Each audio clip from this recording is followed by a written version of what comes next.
And we are back this week with Coach Lou Holtz. Coach, it's so great to see you. We've got a lot to talk about today. Oh, we sure do. There's so many things that happen. If we just did this program every day, we'd have a lot to talk about. We could spend hours, and we got some really big news last night. A big victory for the Trump administration in their agenda to secure our borders. The Supreme Court ruling that the administration can continue with these mass deportations of the criminal illegal aliens that have come into our country. Great news that is being widely celebrated by so many. Your thoughts to this news last night? Well, I have a lot of thoughts. The Supreme Court should make that decision. You should not have, I think, a district judge or something like 625 of them in the country make a decision that affects the whole country. Yeah, you can make a decision that affect your district, but to have that affect the whole country and it just can tie up the presidency, and that was the objective of what they're trying to do. So fortunately, the Supreme Court stepped up. I was surprised the ruling was 5-4. I thought the ruling should have been 9-0, but then again, that wasn't the case. Yeah, what do you make of this, Coach? Why is this such a battle when you would think that every American would be supportive of what the administration is doing? There are people that came here illegally that have been wreaking havoc on our communities. So many people feeling unsafe as a result of the gang violence that has spread throughout the country. But that you have efforts to block something like that, to take these people and send them back to where they came from and get them out of our country where we have enough problems to deal with as a result of the last administration. Why is this even a battle that we have to face? It's because of the values in the country, the way that people look at different things. But I thought the decision should have been 9-0. However, it is important that the Supreme Court finally took up stance. Now, I think it was our president that let in something like 12 million illegal immigrants. He didn't vet them. He didn't do anything. They could let them in. That was no problem. But we can't send them back. And that's what I don't understand. If we allowed them in, why aren't we allowed to send them back, particularly when they create different problems on it? But it's about time the Supreme Court stepped up. And I would think that Congress, the Republicans have a majority in Congress, I think by 5 or 6, would pass something that would limit the power of the district judges because they aren't even mentioned in our Constitution. But they try to control everything, and it goes back to it's insane what this country is turned to. How do you account for somebody shoots a father in the back? I mean, flat in the back on TV and kills him, and people have given a couple $100,000 for his discipline or for his defense. I just don't understand. Let's do the right thing. Let's treat people the right way. And we go back to the 3 rules. Do the right thing. And we've got to the point where some people can't tell the difference between right and wrong. And do the best you can and show people you genuinely care. We don't show people we care by the way we do different things. So as it goes on, you look at the country and you say, well, where are we going? How are we going to get there? What are we doing? And what has really changed in this country are our values. And Yes. anytime, let's just talk about the budget. When we are 39 trillion dollars in debt, and yet people are against the abuse, fraud, etc. They fight that out. That's insane. That's just common sense and doing the right thing. And you are going to convince me that the Democrats are on the right side of most of these issues, whether we're talking about girls competing against boys. It was a shame. The person in the fencer, the girl that just knelt down and said, I can't compete with the male. And that's not the way it was meant to be. We had Title IX, and that came out to help women in athletics. And yet we're trying to get rid of that now. We're going different directions on it. I just don't understand it. I know I'm an old man and I'm not very, very smart. But how in the world do we make the decisions that we do? And the media is probably the biggest culprit of it all. I've just gotten to the point where I ignore them. Yes, I tell a lot of people you have to ignore the legacy media, Coach. And I so appreciate what you always talk about, and that is common sense. And, I think back to just, a couple decades ago, and it seems like the left and the right agreed on a lot more, that the left was more reasonable. They had some level of common sense. But as you said, our values have declined. Our morals, I believe, have deteriorated from what they once were. You've seen a lot more of that than I have. To what do you attribute that change? Where did things go wrong? I think our values in this country is people have come into this country, they've come here and asked us to become them. They haven't asked to become us, and consequently their values and their morals. Let's just look at the anti-Semitism and going on in New York and all the different riots, etc. That's not the way it should be. People are being given an opportunity to get an education and live in this country. You want to come here and get an education, that's fine. But don't keep somebody else from getting an education. Don't come here and try to change us the way we are. I'm one of these old-fashioned people. That's what you feel. Then you get out of the country. It's that simple. People complain about the freedoms that we have here, and yet they won't go to another country and live. Why? Because of choices people make. And I think it, how in the world are we going to be a country with $39 trillion in debt? We pay more on interest than we do for defense spending. That's not right. But why does that happen? Because people don't care about it. And it's all about waste, fraud, and abuse. And yet people saying what they're doing to Musk because he and his group are doing a good job on that. It's absolutely insane. And then people that are taking Teslas and taking keys and marking them up. That's not right. That's not fair. That's not honest. And yet we tolerate it, and we always find an excuse why they do it. And what really drives me crazy, and you want to get me mad, I'm mad now. What, you can't even get a Democrat to condemn it. Oh no, that's okay. I can't pass that. Nonsense. And more, the Democrats are going down one lane, and I can't see how anybody in their right mind would support that. That's just me though. But holy cow, why we have anti-Semitism in this country? They've been such an integral part of our country. They fought for our country, and somebody else comes over here and says, "No, you're going to do this and that," and yet we let them stay here. No, no, no. You come here. You're going to come here to become us. You're going to live by our rules and regulations. You're going to let people get an education instead of dominating and say, "No, this is what we do and how we do it." It's crazy. It's absolutely insane. It really is, Coach. And again, this last administration turned a blind eye to all that was happening, whether it was anti-Semitism or people obviously coming into this country with criminal backgrounds, committing more crime while here and nothing happening to them. What's your hope going forward? Do you think more people will come on board with this administration? Obviously, we saw a historic mandate in November, but do you think minds will be changed over the course of the next few years based on what you've seen in history and where we're headed in terms of a place of common sense that I think should just transcend party lines, that more Americans should be on board with?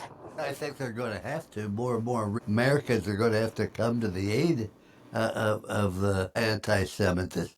When you look at the philosophy and the belief that people have from the Mideast, first thing, we're going to get rid of Semitism, kill all the Jews, get rid of them, annihilate them, and then we go after the Christians. That's rule number two. They will come after us unless we stand up. And I just believe it's common sense. And that's all this country needs is common sense. And yet we don't have very, very much of it. And particularly with the media, you know, pursuing different things. But it's just common sense. Allow somebody to get an education. You come here to get an education, that's fine. But you don't come here to disrupt our educational system. You don't come here to disrupt the Jewish population that's trying to get an education. And the list goes on and on. Common sense. And, for, I guess, a couple of years, we've had that program, and we have one on Thursday titled, What Makes This Country Greater? Why are we going in a certain direction? It goes back to lack of common sense. You aren't going to tell me the difference between right and wrong. As Harry Truman said, freedom to swing your fist ends where the other guy's nose begins. That's the same thing here.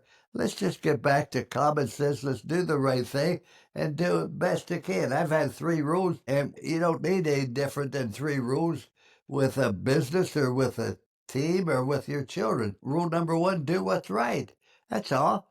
It's not right to find somebody's wallet before he lost it. That's called stealing. Let's just do the right thing, period. Rule number 2, let's do everything the very best of our ability. Not everybody be all American. Not everybody be all conference. Not everybody be first team. Everybody can be the best they're capable of being. And then rule number 3, let's show we care about other people. And that's the thing that we're missing, because everybody, it's mine. That from the time we were a little kid, first words we learned is mine. Mine, me. It's let's just take care of people, worry about them, but let's also help people that will use common sense in making judgments and decisions. And, we talk about a million different things. I remember my parents.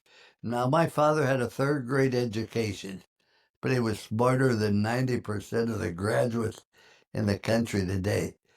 But he said, we'll take care of you when you're young. You take care of us when we're old. It's not any more complicated than that. That's your obligation as a child. But we forget about our obligations. I remember being on an airplane about 3 years ago, and the lady sat down next to me. She was about my age, a rather attractive lady, and she's talking to me about her 2 daughters, how great her 2 daughters are, and how important it is for them to be successful. And then went on to say that, but the government needed to help him and take care of him. I said, well, what in the world? Why should I be responsible for it? I'm not opposed to it. I'm not opposed to helping other people. There's nothing wrong with making money as long as we make it judiciously, spend it generously, and are very kind with that money. Nothing wrong with that. But by the same token, why should I be forced to pay for somebody else who's made bad choices as we go along? And the news right now is the Mendez brothers. Should they be free? I don't know enough about it, but they've been in jail a long time. But I do know this, that the one thing they did, they went out after they killed their father, they went out and killed their mother. Now, their mother didn't abuse them, mother didn't do anything, and the mother had nothing to do with it, and the mother was not in the initial slaying. And yet nobody's convinced me or explained to me how they have changed now, that they're no longer a threat to society. I'm not saying they are or they aren't. I'm not qualified to do that. But there's certain questions that we have to ask as we go along. I'm not an authority, and I don't pretend to be. I don't pretend to be real smart. But I do know this: if we just stop and say, what's the right thing to do?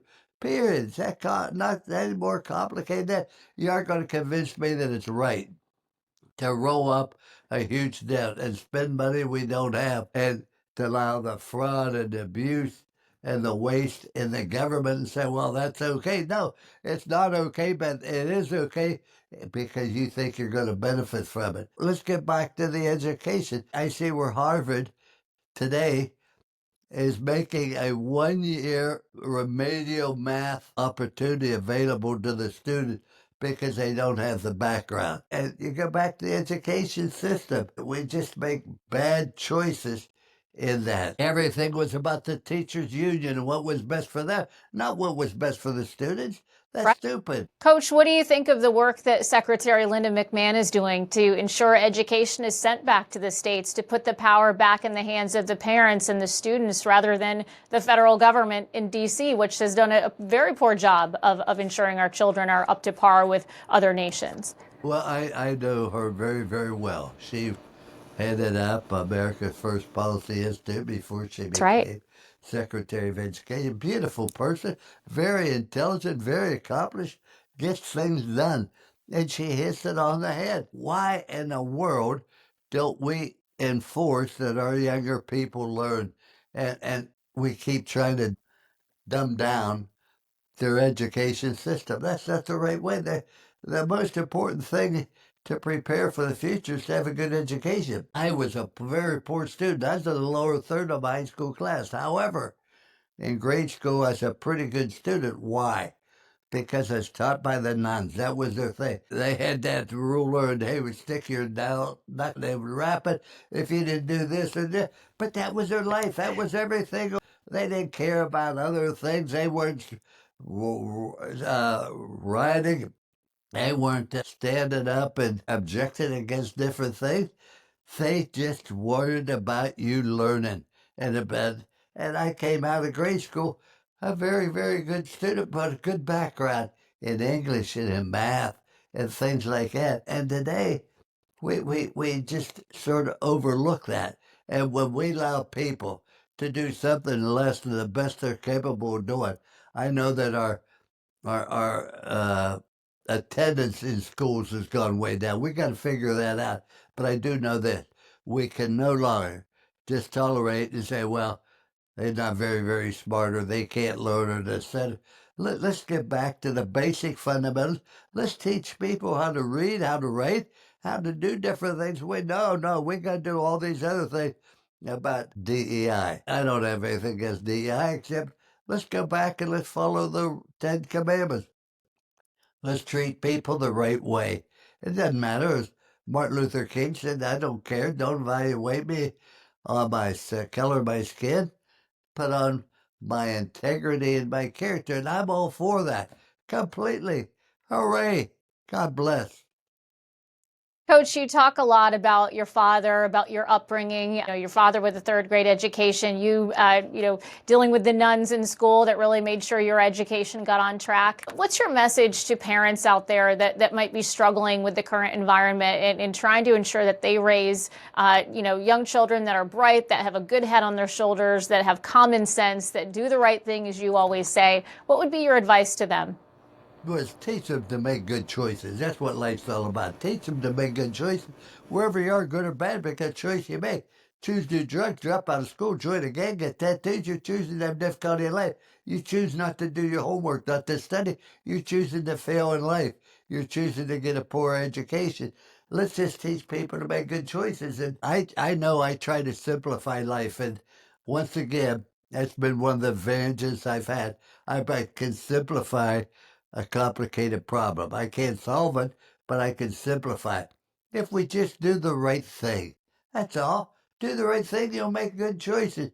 Do everything the very best of your ability. Too many times we allow people to go by and do things haphazardly. I notice it in restaurants. I know it in stores, etc. Let's teach everybody. If we're going to work, let's work to the very best of our ability. And above all, let's show people we genuinely care. You're never going to be anybody again than to smile, kind word, encouragement. But I also know this, that when people need love and understanding the most, it's usually when they deserve it the least. And yes, it's good to have a kind heart for people and to help people. But we don't help people by making their life easier or by giving them something. We don't do a doggone thing to help them in that line. We only help people when they learn what they're capable of doing and believe in them.